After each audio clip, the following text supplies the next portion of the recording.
Hello friends, it's Greg here again on the Blue Feather Ephemera channel. I have an eBay store by the same name where I sell vintage magazine print advertising, and I'm making another video to show you what's sold over there. Let's take a look.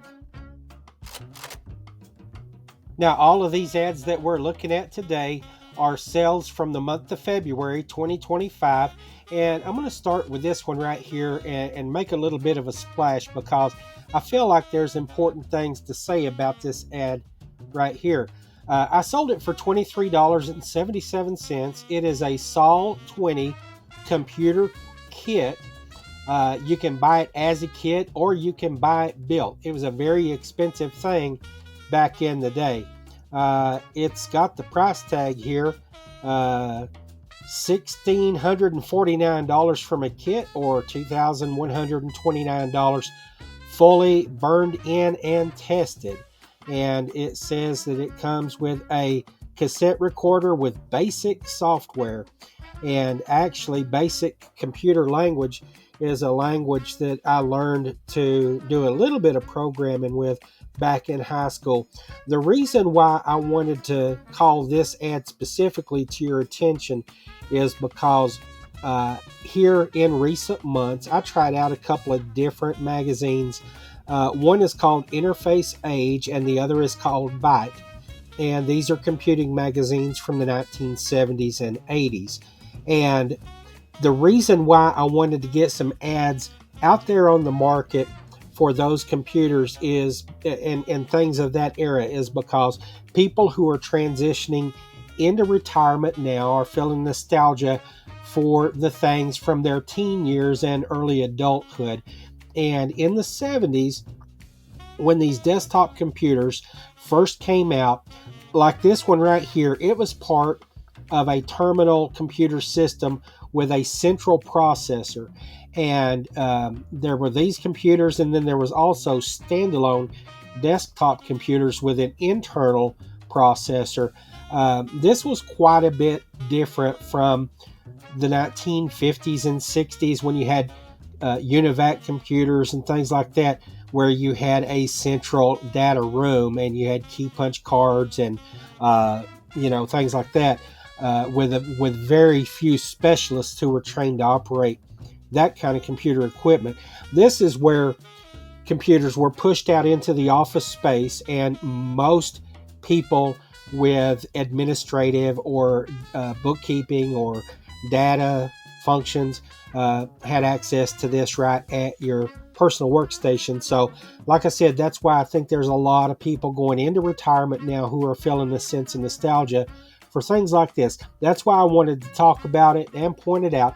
Now this is a 2-page ad, and this is the first page on the left hand side right here, and of course the other page shows dealers all around the country that are offering these computers. In my opinion, there's a lot to like about this advertisement right here as well.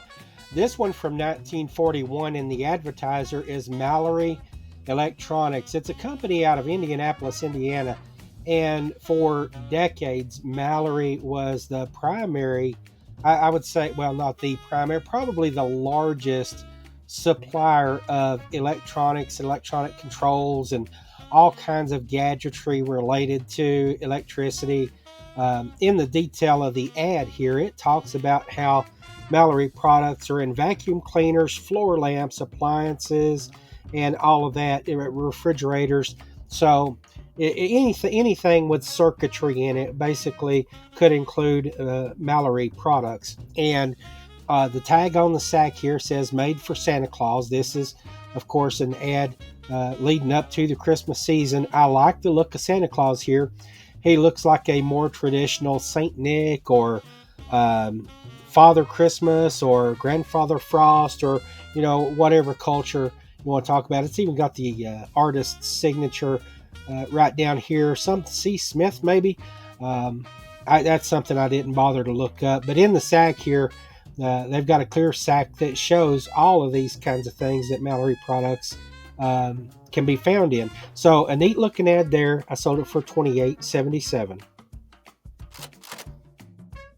Here's another ad with stories. I appreciate your patience while I try to tell them quickly. First of all, this is a advertisement from 1940. The advertiser is Modelcraft, and I was contacted by the customer, and she wanted to know, did I have other Modelcraft ads? Now, the only possible magazines that I felt I might have that could have Modelcraft ads was issues of a magazine called Model Airplane News, and I bought a lot of 12 of them more than 2 years ago. And the thing is, I kept 2 that were in bad condition. They had the covers off and all of that. The 10 that were in good shape, I sent out to a friend who was undergoing chemotherapy for cancer at the time, because model aircraft building and flying, RC airplanes, is his hobby. And I thought that he might enjoy looking through these while he was in the waiting room or doing infusions or whatever. And so I sent out 10, kept 2, listed 1. I looked at the one that wasn't listed. It did have Modelcraft ads in it, or a Modelcraft ad in it. And so here's what the other one looked like. That's the left-hand page. I'm sorry, that's the right-hand page. Here's the left-hand page. And then right there, it's a 2-page ad that I found to put together with the one that the customer had located. And I put both of these into a listing for $34. Now, this being a 2-page ad from 1940, I would have, and especially because it's a niche publication, it's a not rare, but probably scarce item, I would have put $23.77 on it. But I put it together with the other one, charged $34. She was tickled to death. Now, here's the thing.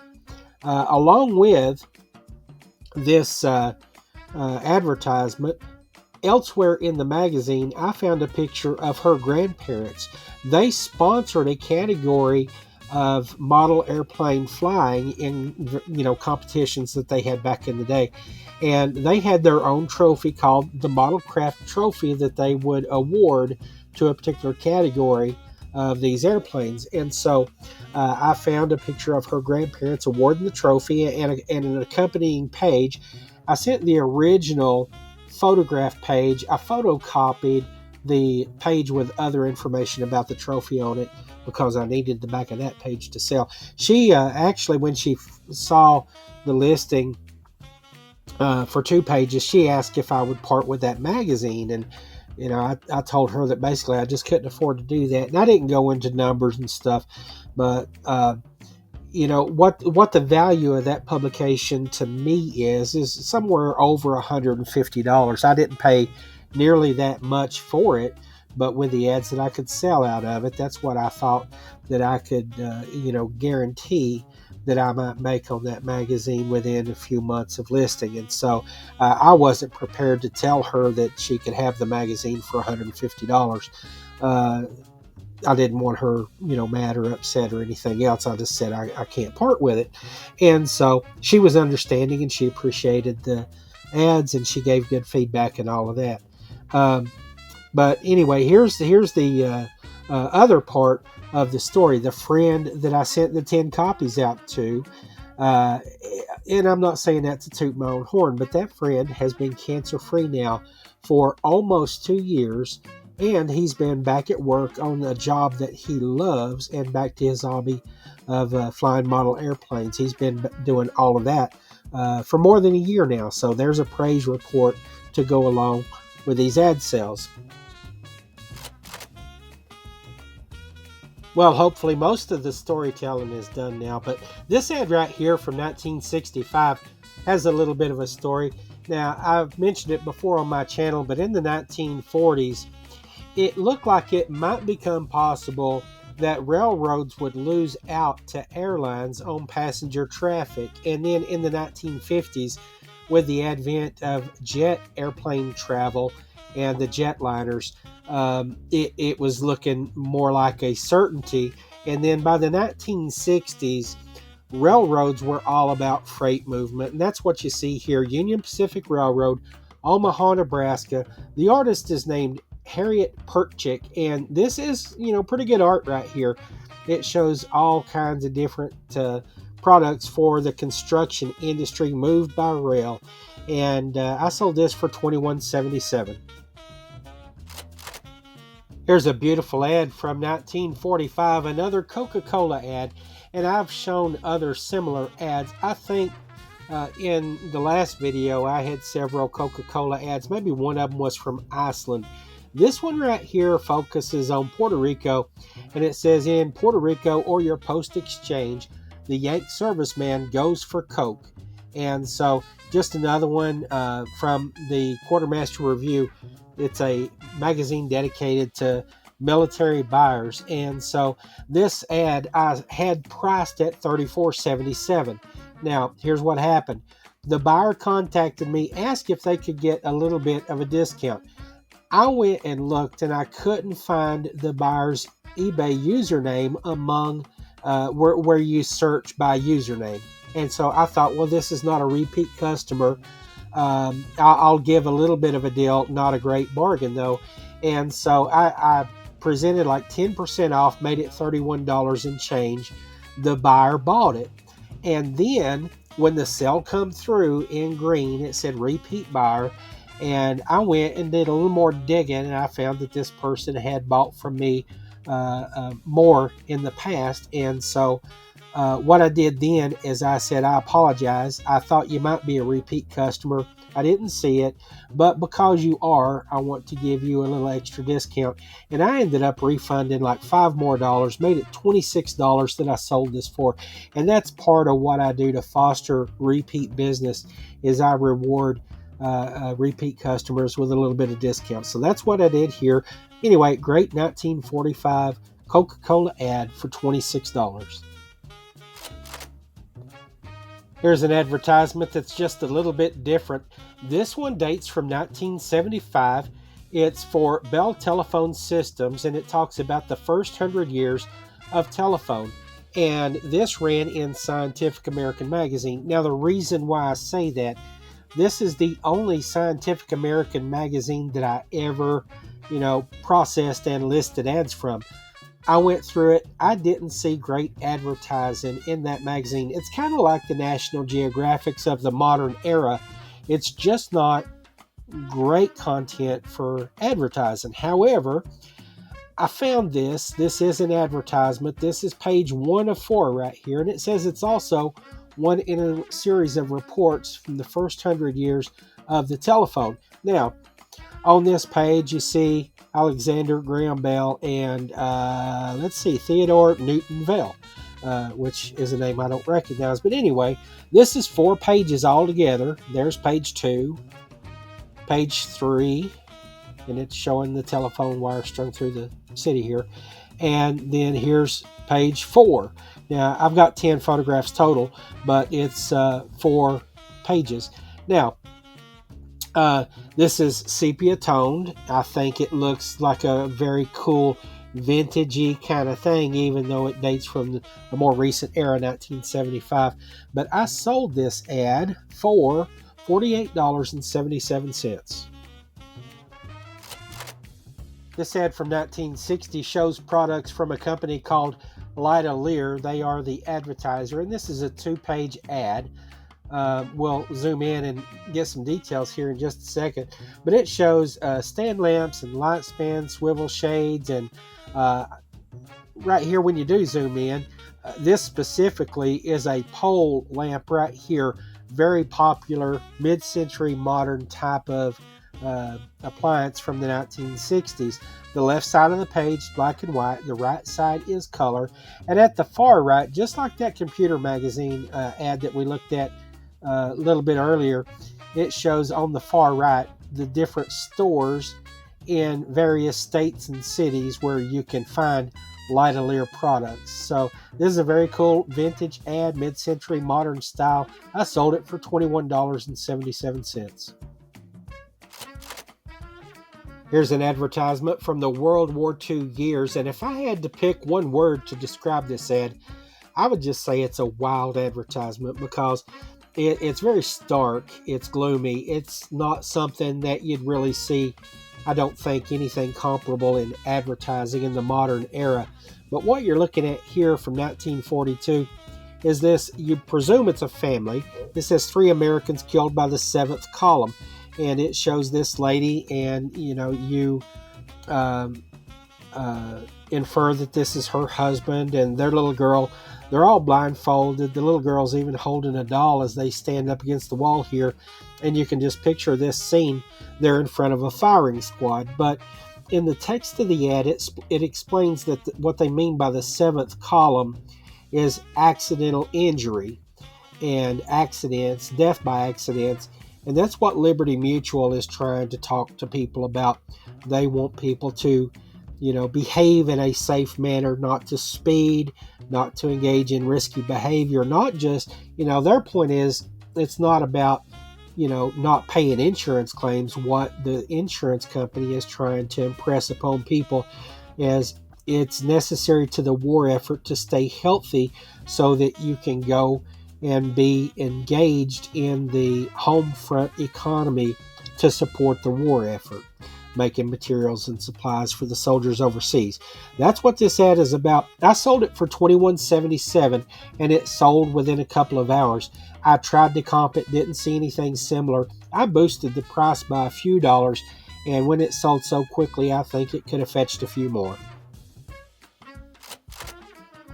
Here's a neat advertisement from 1935, and this shows it's like a snapshot of a brief period of time when cans were designed this way. This is way before my time.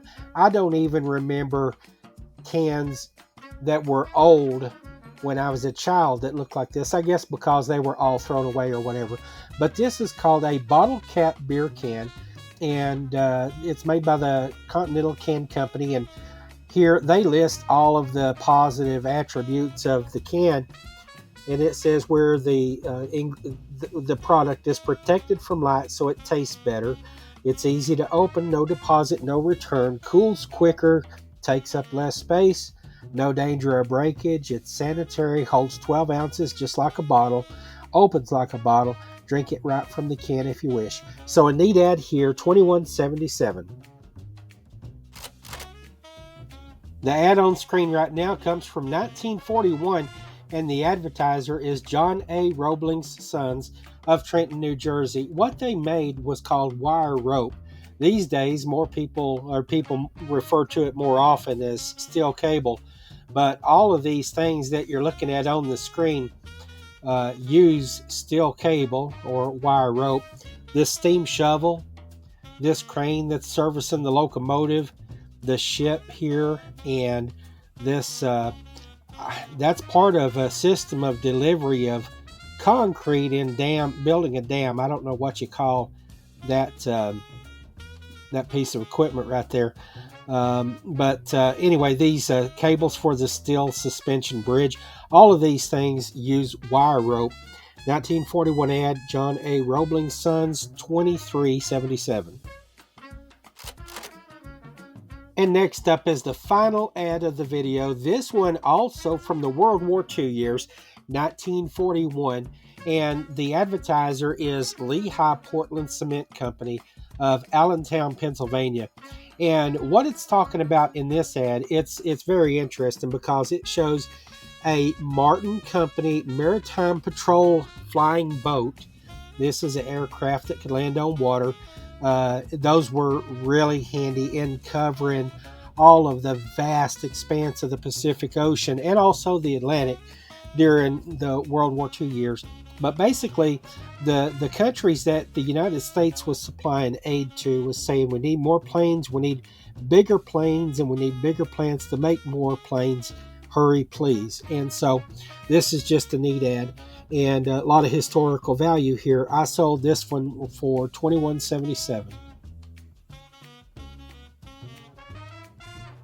I hope you enjoyed taking a look at all of these ads. If you did enjoy the video, please like, share, subscribe, and also turn on notifications so you don't miss the next one. Bye for now.